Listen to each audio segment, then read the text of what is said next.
Cincau bahan kokoe kong, yang artinya halo rebahaners dimanapun kalian berada, bagaimana kabarnya? Gimana? Masih suka pacaran dengan full komitmen tapi nggak nikah-nikah? Sebuah film berjudul The Magnificent Seven tahun 2016 akan menceritakan tentang 7 pria yang memiliki keahlian membunuh yang berbeda-beda satu sama lain dan akan bersatu untuk melawan seorang juragan kaya raya yang congkak dan jumawa. Seperti apa kisahnya? Langsung saja pasang handsfree, simetriskan peserbahan, kencangkan celana dalam, selamat menonton dan Jackie Jrot.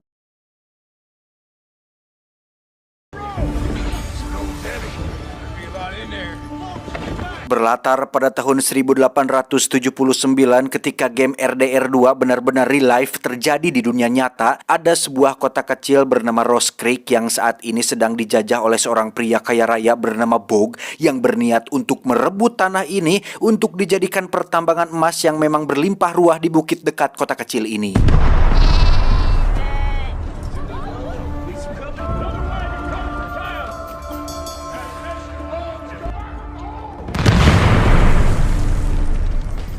Selain telah menyuap sheriff dan melakukan kerja paksa pada remaja dan lansia di kota ini, Boog juga telah menyebabkan semua warga kelaparan dan tak punya apa-apa lagi akibat ancaman yang setiap hari diberikan oleh para anak buahnya, sehingga segelintir warga yang menentang ini pun berkumpul di gereja untuk menentukan apakah mereka akan menyerahkan tanah ini begitu saja atau melawan dengan segenap kemampuan.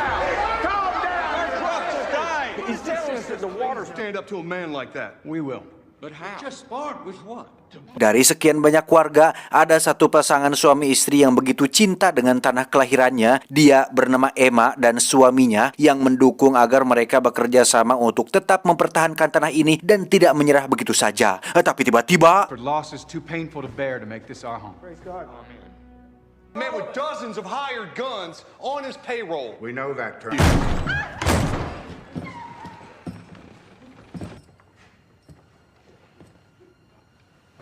Ya, inilah bebenguk si Boog yang terkenal kejam dan punya selusin pasukan yang siap membunuh siapapun yang berani melawan. Boog dengan terang-terangan akan membeli sebidang tanah ini dengan harga $20 atau sekitar Rp290.000, yang jumlah tersebut sangat amatlah kecil, yang bahkan jumlah tersebut tak akan mampu untuk membuat mereka semua bertahan sampai 1 tahun ke depan. It won't sweeten. This is your God. Boog mengatakan jika dirinya akan kembali ke sini dalam 2 minggu lagi, dan jikalau mereka masih berada di sini, Boog akan memaksa mereka untuk pergi, meskipun itu harus membunuh wanita dan anak-anak kecil yang ada di sini.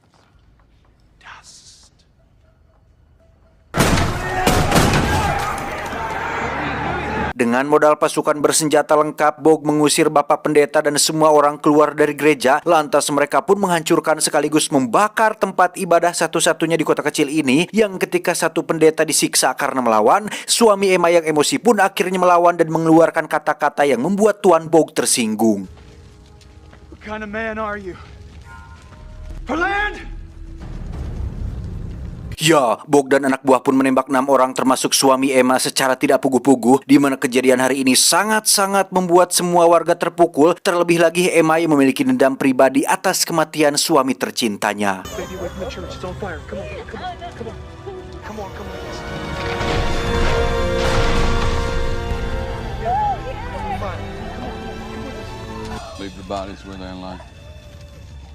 Dan inilah 7 yang menakjubkan.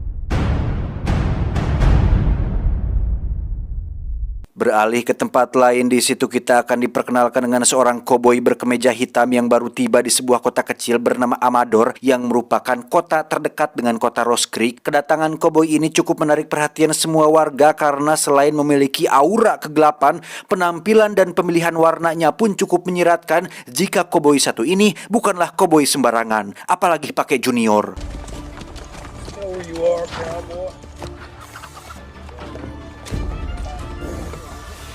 Dialah Chisholm, seorang perwira tinggi sekaligus penjaga perdamaian yang dikirim dari Kansas untuk memburu seorang buronan yang dari informasi buronan ini telah membunuh seorang petani, memperkosa anak gadisnya, dan menggantung istrinya seperti binatang. Melihat gerak-gerik Chisholm yang tegas, lantang, dan berani membuat beberapa koboi yang ada di sana langsung bersiap dengan senjatanya, yang ketika Chisholm membisikkan sesuatu di telinga si bartender, tiba-tiba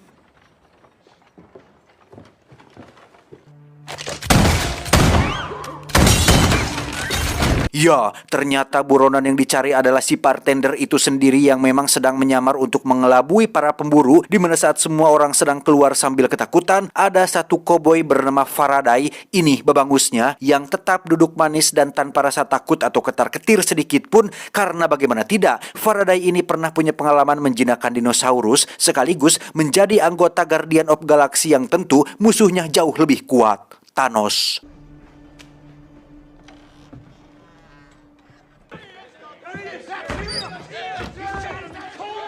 Setelah menjelaskan kepada sheriff setempat tentang siapa dia dan apa tujuannya, Chisholm pun langsung naik kuda untuk pergi dari sini yang kebetulan saat itu ada Emma bersama sahabat dekatnya bernama Teddy yang menghampiri Chisholm untuk meminta bantuan kepadanya. Overtaking the town. He's killed half a dozen men. We've got the sheriff on his payroll. Offer up the particulars. Rose Creek. It's only 4 days ride. Dengan satu kantong berisi harta patungan seluruh warga kota Rose Creek, Emma sambil menangis memohon untuk supaya Chisholm dibukakan hatinya dan mau menolong warga yang sedang kesulitan, yang mana sebagai seorang perwira tinggi penjaga perdamaian, tidak etis rasanya jika harus menolak permintaan orang yang sedang kesulitan. I seek righteousness, as should we all. And where's Bo? Sacramento, back in less than 3 weeks. Sementara itu di belakang kita akan melihat Faraday sedang kabur membawa semua uang hasil judinya barusan, di mana dia dicegat oleh dua pemain judi yang sudah kalah tempo hari dan berniat untuk mengambil kembali uangnya sekaligus membunuh Faraday di tempat yang sepi. Raut santai dan legowo nampak tergambar di wajah Faraday yang tidak ada takut-takutnya ini ketika dua pistol mengarah tepat di depan babangusnya dan justru dia malah mengeluarkan satu pak kartu untuk bermain sulap sebentar dan... You just show us our money, Ferdy. 52 car. Put the car back in the deck. I know. Yeah. Come on, let's go. Shuffle and a cut, miraculously. Pretty good.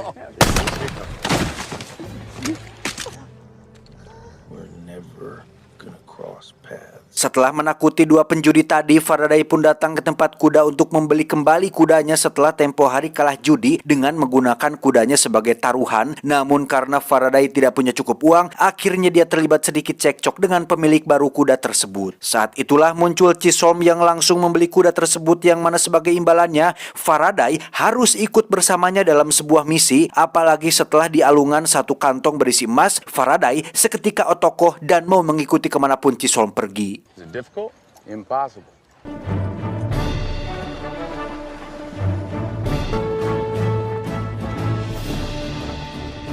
Tiba di persimpangan, Chisholm menyuruh Faraday dan Teddy untuk ambil jalan lain menuju sebuah desa yang di situ ada seorang koboi bernama Goodnight yang ternyata adalah seorang koboi terkenal yang punya julukan malaikat maut berkat skill menembaknya yang tidak pernah meleset, sedangkan Chisholm dan Emma akan pergi ke sisi lain untuk merekrut koboi lain yang memiliki skill mumpuni untuk mengajaknya bergabung dalam misi berbahaya ini.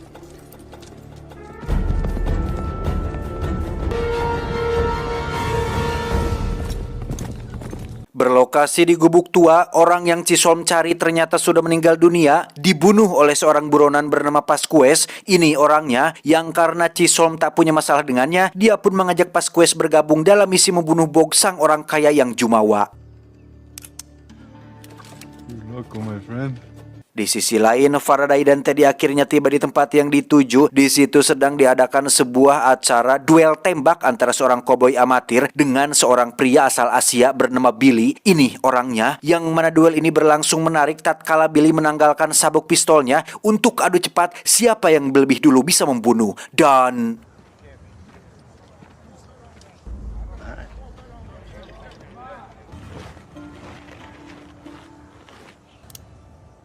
My gun.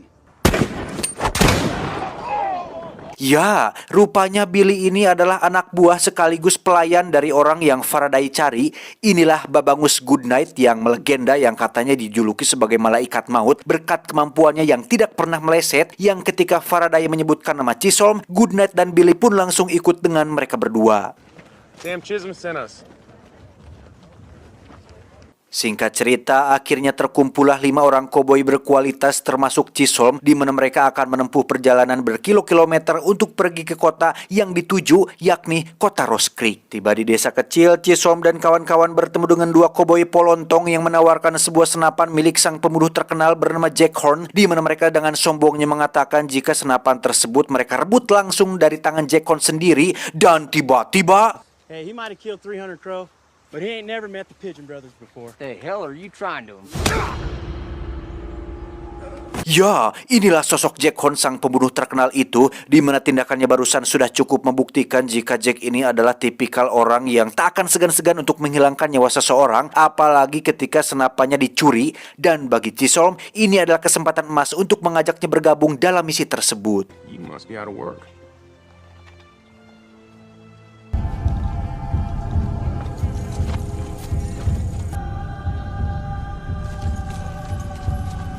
Tiba di wilayah suku Indian yang dipenuhi bukit bebatuan, Chisholm dan kawan-kawan memutuskan untuk bermalam di sana sampai esok pagi, di mana Goodnight dan Chisholm pun mengobrol berdua tentang masa lalu yang akhirnya mengungkapkan sebuah fakta menyedihkan tentang kehidupan si Chisholm ini, bahwasannya seluruh keluarganya yakni ibu, ayah, dan adik-adik perempuannya tewas oleh serangan yang dilakukan sekelompok koboi sadis atau tentara bayaran, yang pengalaman tersebut tak akan pernah bisa ia lupakan seumur hidupnya. Keesokan paginya, Chisholm dan kawan-kawan dibangunkan sekaligus dikejutkan oleh kemunculan satu orang Indian yang muncul membawa rusa mati. Dia bernama Red Harvest, kita panggil saja Red. Ini babangusnya. Sama seperti Chisholm, Red memiliki jalan ninjanya sendiri dengan memisahkan diri dari kelompok alias sukunya sendiri, yang ketika Chisholm bertanya, apakah kau ingin membunuh orang jahat? Red pun menjawab, kan tenan atuh.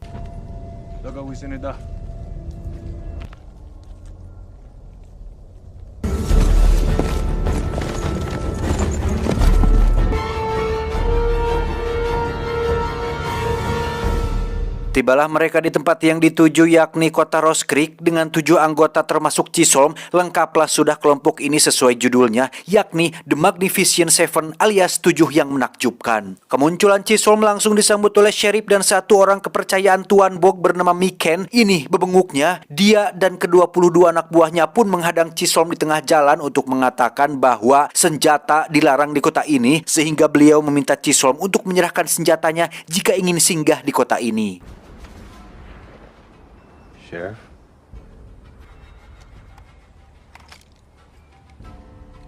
Ketika Chisholm akan menyerahkan pistolnya, semua penjahat ini pun langsung bersiap, yang ketika Chisholm mengatakan, saya sih oke-oke saja menyerahkan pistol ini, tapi nampaknya teman-teman saya yang ada di belakang kalian keberatan dengan permintaan itu. Dan...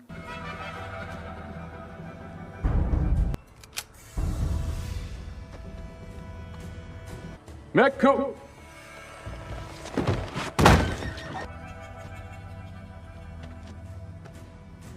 Merasa punya backingan yang kuat, yaitu Bog, Miken pun dengan sombongnya mengatakan bahwa mereka bertujuh tidak akan mampu untuk mengalahkan pasukannya, yang ketika Miken memanggil ke-22 anak buahnya untuk keluar, tiba-tiba...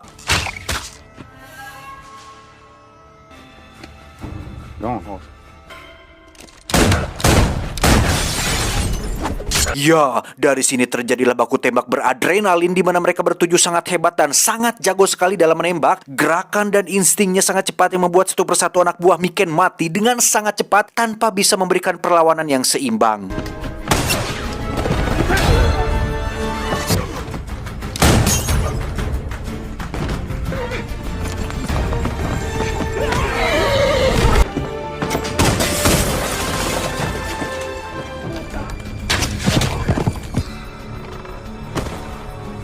Dari sekian banyak anggota Magnificent Seven, ada satu anggota yang katanya legenda dan memiliki julukan Malaikat Maut, yang faktanya sejak tadi dia belum membunuh satu penjahat pun. Bahkan ketika satu target berada tepat di depan matanya, Goodnight nampak ragu dan gelisah ketika akan menarik pelatuk senapannya.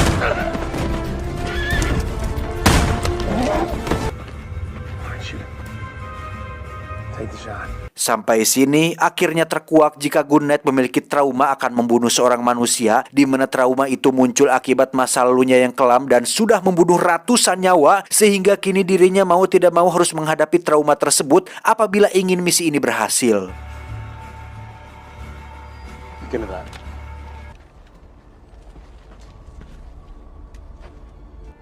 We have his whole valley. You want it back, he's gonna have to make a deal with us.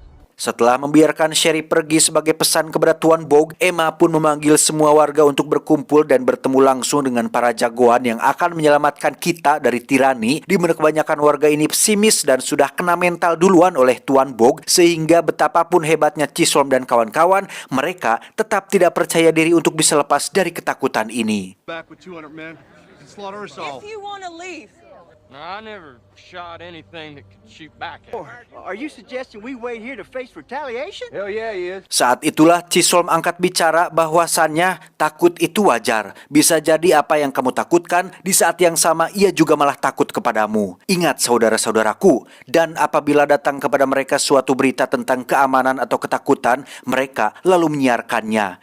Dan sungguh akan kami berikan cobaan kepadamu dengan sedikit ketakutan, kelaparan, kekurangan harta, jiwa, dan buah-buahan, dan berikanlah berita gembira kepada orang yang sabar. Sungguh, orang-orang yang karena takut azab Tuhannya, mereka sangat berhati-hati. Now we're here to help you, but you gotta help us. Maybe you'll last for a while.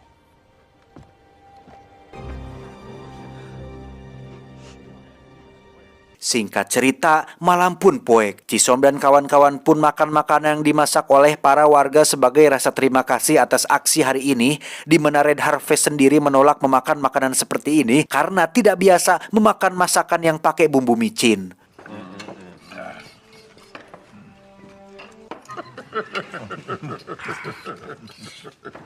Keesokan paginya, sebagian kecil warga kota memilih untuk meninggalkan kota ini daripada terlibat dalam perang yang akan terjadi, di mana Emma yang punya semangat tinggi pun terlihat berjalan di kejauhan bersama dengan orang-orang yang masih punya jiwa juang untuk mempertahankan tanah kelahirannya.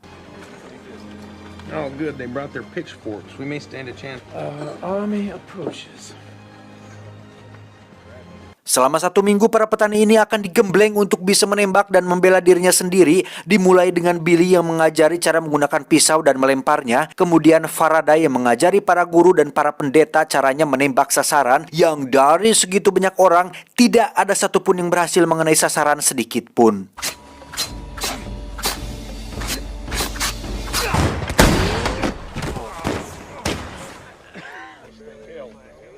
Hey, get back here. Reload! Statistically speaking, they should have. Pada akhirnya mereka harus diberikan contoh untuk supaya mendapat semangat atau dorongan, di mana Goodnight disuruh untuk memberikan demonstrasi bagaimana cara menembak yang benar, yang karena dipaksa dan malu jika tidak dituruti, Goodnight pun sambil gemetaran akhirnya menunjukkan kemampuan yang sebenarnya. Dan ya, sesuai judul, ketujuh koboi ini memang benar-benar sangat menakjubkan dan memiliki keahlian di bidangnya masing-masing, di mana Chisholm dan kawan-kawan pun menghabisi semua penjaga yang ada di pertambangan dan membebaskan remaja dan lansia yang dipaksa bekerja di sana. This mine is now closed. You men are free to go. Dan ya, terdapat dinamit dan beberapa bahan peledak yang bisa mereka manfaatkan untuk membuat efek kejut, di mana hal itu menambah keuntungan mereka semua, apalagi dengan tambahan pasukan dari para penambang yang sekarang ikut bergabung.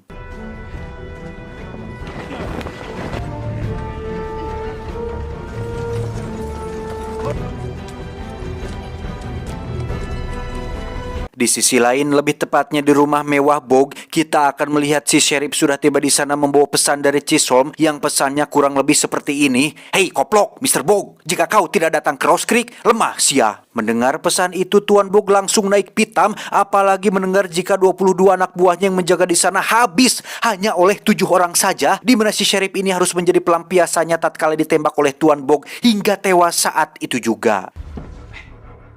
Surprise. Mr. Denali, recruit an army.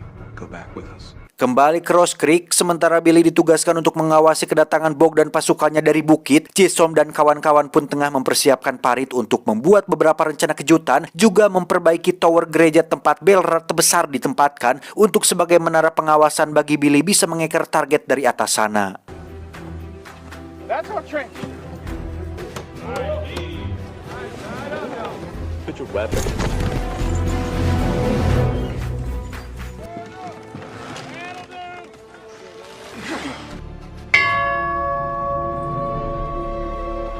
Singkat cerita, malam pun halodo. Setelah semua persiapan selesai dilakukan, timbul masalah ketika Goodnight memutuskan untuk keluar dari misi ini, di mana trauma yang dialaminya kini semakin parah seolah mendengar teriakan dari para korbannya ketika harus menembak nyawa seseorang lagi, sehingga daripada menjadi beban dan benalu di kelompok ini, Goodnight memilih untuk pergi sendirian tanpa membawa Billy bersamanya. Spies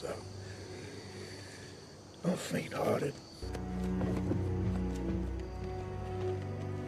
Di saat-saat menjelang hari H tiba, Chisom kembali menanyai mereka semua apakah yakin ingin lanjut atau berhenti sampai sini. Karena selain Jack Horn, kebanyakan dari mereka semua masih muda dan masih punya masa depan panjang seperti Faraday, Red Harvest, Pasquez, dan Billy. Chisom tidak ingin memaksa siapapun untuk hari esok, dan jikalau dari mereka ada yang ingin keluar sekarang juga, maka boleh pergi tanpa ada kritikan dari siapapun. Dan luar biasanya, keenam orang ini setuju untuk tetap lanjut meski tanpa Goodnight bersama mereka semua.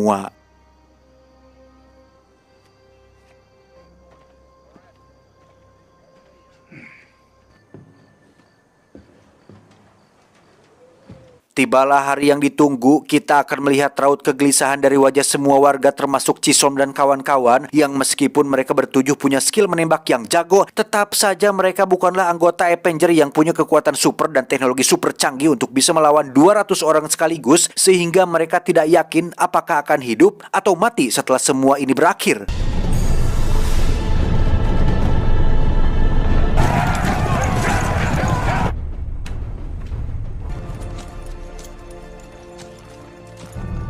Dan ya, muncullah Bog dan 200 pasukannya yang siap menggempur kota kecil ini, di mana orang sebanyak itu hanya disambut oleh Chisom seorang yang menantang mereka semua untuk maju, yang hal tersebut jelas membuat Bog menjadi emosi dan...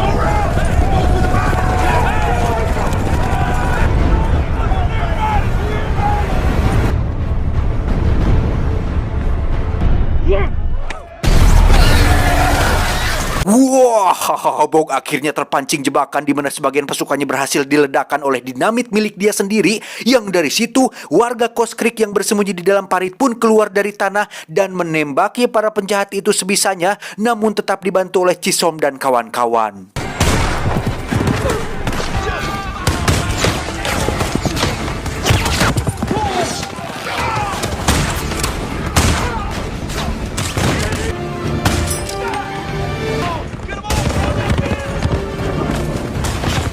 Sementara Red Harvest memanah dari atap, kita akan melihat Billy melakukan aksi hand to hand di dalam debu yang masih mulak, di mana Jack juga tak kalah brutalnya dengan mengkapak setiap penjahat yang muncul tepat di hadapannya.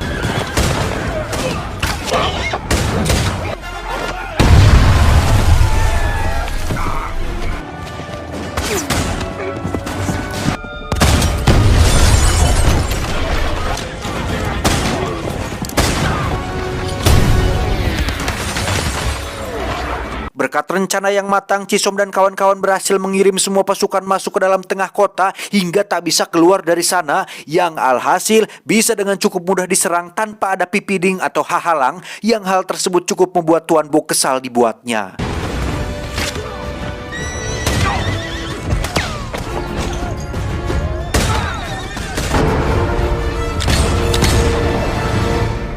Ketika Faraday sedang menggiring warga untuk pindah posisi, saat itulah dia tertembak di bagian perut yang membuat Pasquez menjadi murka dan membunuh si penembak secara brutal, yang hal ini membuktikan jika mereka saling peduli satu sama lain meski baru kenal hanya dalam beberapa minggu saja. So far, so good. Saat itulah muncul Goodnight yang datang secara tiba-tiba, di mana kemunculannya benar-benar sangat membantu di saat-saat seperti ini, yang membuat Chisom dan kawan-kawan berhasil membantai semua pasukan sampai habis tak tersisa. Melihat pasukan pertamanya habis, Bogg segera mengirim pasukan selanjutnya dan menyuruh anak buahnya untuk membawa senjata pamungkas yang ternyata adalah Gatling gun, yang merupakan senjata berat yang bisa menembakkan banyak peluru dalam satu waktu. Dan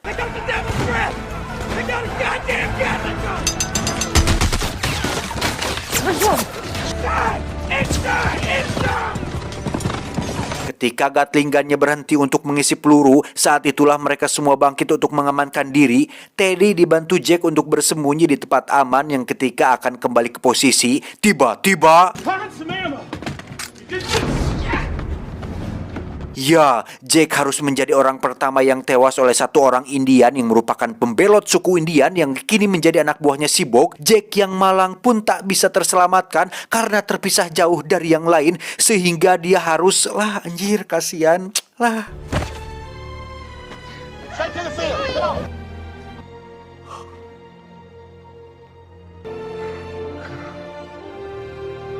Setelah membunuh Jack, si Indian ini pun masuk ke dalam satu rumah yang di situ ada Emma bersama satu warga yang tengah terluka, yang ketika dia akan membunuh Emma dengan kejam, muncullah Red Harvest dari belakang dan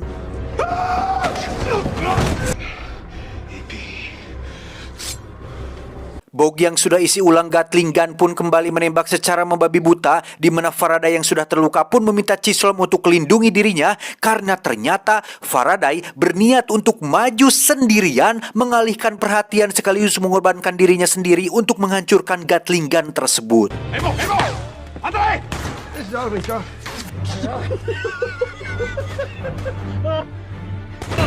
Come on! What do we have here?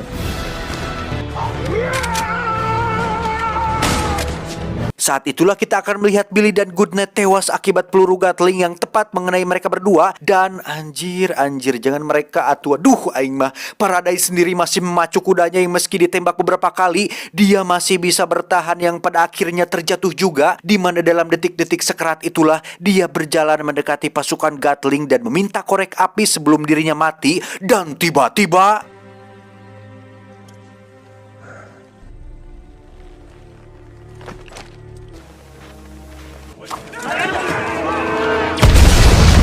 mamamsia. Setelah ke-200 pasukannya habis dan Gatling gun-nya juga hancur, Bogg ditemani dua pengawal hebat pun maju memeriksa apakah ada yang masih hidup atau tidak. Di mana saat mereka berdua disuruh untuk mengecek ke dalam rumah, muncullah suara tembakan dari dalam dan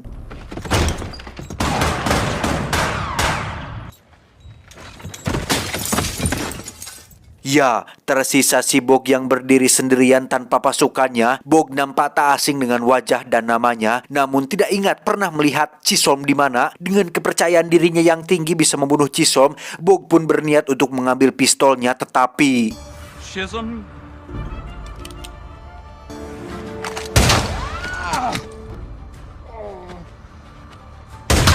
ya, Bogg tidak memiliki kesempatan untuk menang melawan Chisom, di mana dia diseret ke dalam gereja yang di situ dia dipaksa untuk berdoa atas kematian keluarga Chisom yang rupanya pelaku yang sudah memperkosa adik-adiknya, membunuh ibunya dan menggantung dirinya adalah pasukan seruan si Bogg ini yang terjadi pada beberapa tahun silam. I beg your pardon. Saat sedang mencekik Bogg itulah Chisom hampir tewas oleh pistol yang Bogg ambil dari sepatunya. Beruntung ada Emma yang muncul tepat waktu hingga balas dendam atas kematian suaminya akhirnya terbalaskan juga.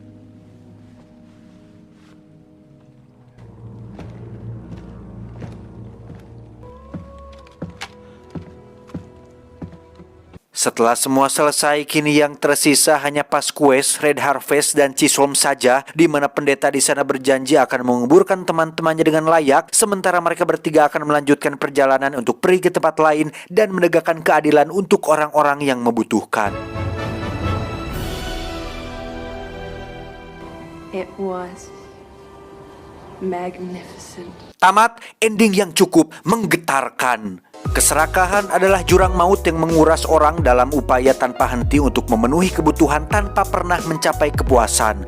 Sama seperti sosok Bog yang berbuat semena-mena, dia dan kekuasaannya tak pernah cukup hanya dengan pertambangan, tetapi ingin mengusir penduduk asli yang ada di sekitarnya, sehingga ketika kejahatan sudah terlalu membuat banyak orang menderita, muncullah Chisholm dan kawan-kawan yang memang diutus untuk membinasakan orang-orang serakah seperti si Bog ini. Sehingga pesan yang bisa kita ambil dari film ini adalah ada yang membunuh, ada yang dibunuh. Ada peraturan, ada undang-undang. Ada pembesar, polisi, dan militer. Hanya satu yang tidak ada, yaitu keadilan. Saya John, mewakili direksi yang bertugas, mengucapkan terima kasih dan sampai jumpa di video selanjutnya. Adios, odol bengkok, Spiderman. Cuau, cuau, cuau.